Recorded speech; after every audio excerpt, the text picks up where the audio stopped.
యెషయా గ్రంథము 49వ అధ్యాయము, యెషయా గ్రంథం 49వ అధ్యాయము 15వ వచనం దయచేసి చదవండి. యెషయా 49:15. స్త్రీ తన గర్భమున పుట్టిన బిడ్డను కరుణింపకుండా తన చంటి పిల్లను మర్చున వారైనా మర్చుదురు గాని నేను నిన్ను మరువను. ఇక్కడ భక్తుడు అంటున్నాడు ఏమిటంటే, మనం చదివిన వచనంలో స్త్రీ, మనసులో చదవండి, స్త్రీ తన గర్భమున పుట్టిన బిడ్డను కరుణింపకుండా తన చంటి పిల్లను మర్చున వారైనా మర్చుదురు గాని నేను నిన్ను మరువను. కాబట్టి స్త్రీ తన గర్భమున పుట్టిన చంటి బిడ్డనైనా ఒకవేళ మరవచ్చేమో కానీ, అయితే నేను నిన్ను మరువను, నేను నిన్ను మరువను. కాబట్టి కేర్ అండ్ వాచింగ్, ఈ కేర్స్ యూ అంటే నిన్ను పట్టించుకునేవాడు.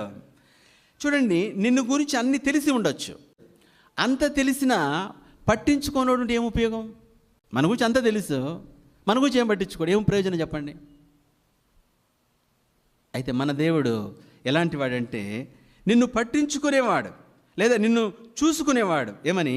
తల్లి మరిచిన, ఆ విధంగా తన గర్భమున పుట్టిన చంటి బిడ్డను తల్లైనా మరుచును కానీ నేను నిన్ను మరువను.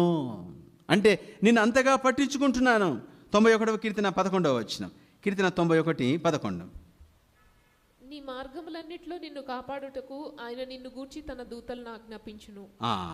కాబట్టి ఇక్కడ అంటున్నాడు, ఆయన పట్టించుకుంటున్నాడు, లేదా వాచింగ్, ఆయన కేర్ తీసుకుంటున్నాడు. ఏమిటంటే నువ్వు ఎక్కడికి వెళ్ళినా సరే నీ గురించిన ఆయన బాధ్యత తీసుకుంటున్నాడు.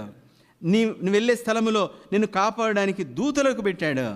1 పేతురు 5వ అధ్యాయం 7వ వచనం, 1 పేతురు 5:7.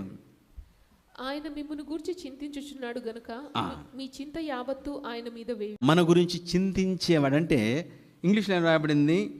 Cost all your anxiety on him because ఈ కేర్స్ ఫర్ యూ. ఈ కేర్స్ అంటే నిన్ను పట్టించుకునేవాడు. కాబట్టి ఇక్కడ చూస్తే నిన్ను గురించి చింతించడం అంటే, నిన్ను గురించి అంటే కొన్నిసార్లు అంటారు తల్లిదండ్రులు, పెళ్ళి అయిపోయింది, మాదేముందని, మా జీవితం అంతా అయిపోయింది, ఇక పిల్లల గురించి చూసుకోవడమే, వాళ్ళని బాగు చేసుకొని వాళ్ళ ప్రయోజకులు చేయడం తప్ప మాదేముందండి, మాదంతా ముగిసే జీవితము, ఇంకంతా వాళ్ళది లైఫ్ అని అంటారు. అంటే నేను ఎప్పుడు నా కుమార్తె గురించి ఆలోచిస్తున్నాను, నా బిడ్డల గురించి ఆలోచిస్తున్నాను. నా చింత అంతా, నా ఆలోచన అంతా నా బిడ్డలు ప్రయోజకులు అవ్వాలి, నా బిడ్డలు బాగు చేసుకోవాలి, నా బిడ్డలు నిలబెట్టుకోవాలి. అంటే చింత అంటే దాని గురించి ఆలోచించడం.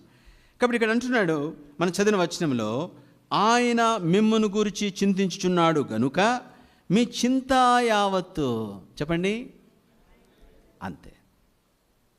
మనకున్న భాగ్యం ఏమిటంటే, కాబట్టి ఇక్కడ చూస్తే విషయం ఏమిటంటే, మనం దేని గురించి చింతిస్తున్నామో ఆయన అంటున్నాడు, నా బిడ్డ నువ్వెందుకురా చింతిస్తావు, నా కుమార్తె నువ్వెందుకమ్మా చింతిస్తావు, ఎందుకు చింతిస్తావు? ఆ చింత అంతా ఏం చేయి, అంతే, నాకు అప్పగించు, లేదా నా మీద పడేసే. ఏ చింత అయినా కావచ్చు. మనకు ఎన్ని చింతలు అంటే మనం చెప్పలేం. కాబట్టి అనేక చింతలు ఏమిటంటే, భవిష్యత్తు గురించిన ఆందోళన, ఉద్యోగముల సమస్యలు, కుటుంబ సమస్యలు, అనారోగ్య సమస్యలు, ఫైనాన్షియల్ ప్రాబ్లమ్స్. ప్రభు అంటున్నాడు, అది ఏదైనా కావచ్చు, ఏదైనా కావచ్చు చింత, అది ఏ చింత అయినా కావచ్చు. అయ్యో బిడ్డలు ఎలా ప్రయోజకులు చేయాలి, బిడ్డలు తిరుగుబోతులు అయిపోతున్నారు, బిడ్డలు విచ్చలవిడి తిరుగుతున్నారు, బిడ్డలు నాశనం అయిపోతున్నారు, ఏం చేయాలి? ఎంతోమంది తల్లిదండ్రులు రాత్రులు నిద్రలేని తల్లిదండ్రులు ఉన్నారు, మానసికంగా ఆ విధంగా మనోవేదన గురైన తల్లిదండ్రులు ఉన్నారు. అయ్యో నా బిడ్డల జీవితం భవిష్యత్తు నాశనం అవుతుంది, నేను ఏం చేయలేని పరిస్థితిలో ఉన్నాను. సోదరుడా, సహోదరి, ప్రభు అంటున్నాడు ఏమిటంటే, నా బిడ్డ నీ చింత యావత్తు నా మీద పడే. విషయం ఏమిటంటే, మన సమస్య ఏమి తెలుసండి, మన ప్రాబ్లం ఏం తెలుసా? ఎన్ని బోధలైనా చేయండి, ఎన్నిసార్లు వాక్యమైనా చెప్పండి, మన బాధ ఏమిటంటే, మన చింతను మనము తాడు పెట్టి కట్టి బిగించేసుకున్నాం అనమాట. ఒక ముసలాయమ పెద్ద కట్టెల మోపు తీసుకొని చాలా మూలుగుతా పోతా ఉంది. ముసలాయమ అయిపోయింది, మోయలేకపోతుంది, కాళ్ళు సచ్చుబడిపోయినాయి, నడవలేకపోతుంది. అలా మూలుగుతా ఆ కట్టెల మోపంతా నెత్తి మీద పెట్టుకొని బాధతో పోతా ఉంది, ఏం చేయలేని పరిస్థితిలో. ఆ మార్గంలో ఒక కారు పోతుంది. ఆ కారు యజమాని చాలా ప్రేమ గలవాడు. ఆ కారు ఆపి, అమ్మా, పెద్దమ్మ, వెనక్కి కూర్చో తల్లి, నేను నిన్ను తీసుకెళ్తాను అని. అట్లనయ్యా, నన్ను తీసుకెళ్తావా? కారులో తీసుకెళ్తావా? అవునయ్యా, అవునమ్మా, కారులో తీసుకెళ్తాను, వచ్చేయాలి. సరే కారులో ఎక్కించాను, మంచి ఏసీ ఆన్ చేశాడు, చక్కగా కారు పోతామంటే వెనక నుండి ఒక శబ్దం వస్తా ఉంది, అమ్మా అమ్మా అమ్మా. ఏంట్రా ఇంకా కారులో అలానే ఏసీ ఆన్ చేసి మంచి సీట్లో మంచి కంఫర్ట్ జోన్లో ఎందుకు ఈమె ములుగుతుంది అని వెనక తిరిగి చూస్తే ఈమె నెత్తి మీద ఉన్న మూట చెప్పండి అలానే పెట్టుకున్నాను. అప్పుడు ఆయన అన్నాడు, తల్లి నువ్వు ఆ మూట మొయ్యలేవనే, ఆ కట్టెల మోపు మొయ్యలేవనే నేను ఎక్కించుకున్నా. అవునయ్యా, మీరు చాలా ప్రేమగలలో, చాలా మంచోడవయ్యా, చల్లగా ఉండాలి స్వామి, నువ్వు నన్ను ఎక్కించుకున్నావు, చాలా వందనాలయ్యా. సరే కానీ బాగానే ఉందిలే అమ్మా, మరి ఏంటి ఆ మూట అంటే, అయ్యోయ్యో నన్ను మోయడమే నీ కష్టం అనుకుంటే నన్ను ఎక్కించుకోవడమే కష్టం కదా, నన్ను ఎక్కించుకోవడమే గొప్ప నువ్వు కారులో, మళ్ళా నా కట్టెల మూట ఎట్లా పెడతానయ్యా నీ కారులో, అది నా నెత్తి మీదే ఉంటుంది. అప్పుడు అన్నాడు, నా కారు ఆల్రెడీ చెప్పండి నిన్ను మోస్తుంది, నీ కట్టెల మోపును ఆల్రెడీ మోస్తూనే ఉంది, అయితే అక్కడ పెట్టకుండా ఇక్కడ పెట్టుకున్నావు. ప్రభు చెప్పేది కూడా అంతే. ఏమంటున్నాడు, నా బిడ్డ ఆ నెత్తి మీద ఉంది కదరా కట్టెల మోపు, అది దించరా అంటే, అమ్మో ప్రభు అది ఎలా తీస్తాను ఆయన, అది ఎంత కష్టమని ఆయన, నేను అలా పక్కకు వస్తే అదేమైపోద్దు, ఇటు వస్తే అదేమైపోద్దు, ఇటు వస్తే ఏమైపోద్దు. ఒరే పిచ్చోడా, ఆల్రెడీ నేను నిన్ను మోస్తున్నాను, ఆ మోపేది అక్కడ పడే, కాలు మీద కాలు వేసుకో, ఏసీలో మంచి కారులో కాలు మీద కాలు వేసుకుని వెళ్ళు, నీ గమ్యాన్ని లక్ష్యాన్ని నేను చేరుస్తా.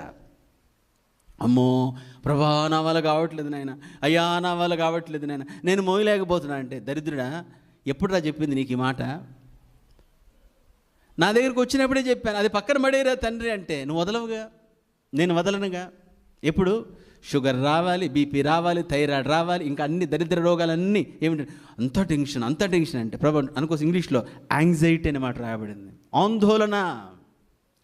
సోదరుడా సహోదరి, ఓ ఇశ్రాయేలు నీ భాగ్యం ఎంత గొప్పది, యెహోవా రక్షించిన నిన్ను బోలిన వాడేవాడు. ఏమిటి భాగ్యము? నీ చింత, నీ బాధ, నీ వేదన ఏదైనా కావచ్చు, ఆయన దగ్గర పడే.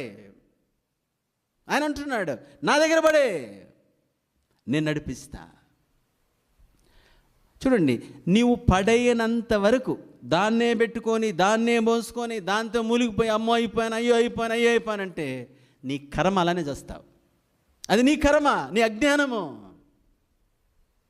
ప్రభు అంటున్నాడు, నా దగ్గర పడే, నా చిటికిన వేలు కూడా అవసరం లేదు, నీ బాధలు అన్నీ కలిసి సాల్వ్ చేయడానికి నా చిటికిన వేలు కూడా ఉపయోగించాల్సిన అవసరం లేదు. అంత సామర్థ్యం నాలో ఉంది, అంత శక్తి నాకు ఉంది. నువ్వెందుకు సతమతం అవుతున్నావు? ఆయన మనల్ని పట్టించుకుంటున్నాడు. మన ప్రతి బాధ చెప్పా కదా, కుటుంబం కావచ్చు, వ్యక్తిగతం కావచ్చు, ఆఫీస్ కావచ్చు, వ్యాపారం కావచ్చు, శత్రువు కావచ్చు, కోర్టు కేసు కావచ్చు, ఏదైనా కావచ్చు, నీకు పేరు ఏదైనా కావచ్చు, ఓన్లీ వన్ ఆన్సర్, అది ఆయన చేతులు పెడే. అయితే ఒక మాట చెప్తాను ఇక్కడ కూడా, ఏమిటంటే నీకు ఆ ధైర్యం ఉండాలి. ఏం ధైర్యం ఉండాలి? ఆయన డీల్ చేస్తాడు. ఎలా ధైర్యం వస్తుందంటే నువ్వు ఆయనతో యాక్సెస్ ఉన్నప్పుడే వస్తుంది. సరే, విషయం ఏమిటంటే నీకు యాక్సెస్ ఉన్నా లేకపోయినా, నీకు ధైర్యం ఉన్నా లేకపోయినా, నీవు భయపడుతూనే అక్కడ పెట్టు ఆయన చేతిలో. ఆయన సాల్వ్ చేస్తాడు, ఆయన పరిష్కరిస్తాడు. ఎందుకంటే నిన్ను గురించి ఆయన చింతిస్తున్నాడు.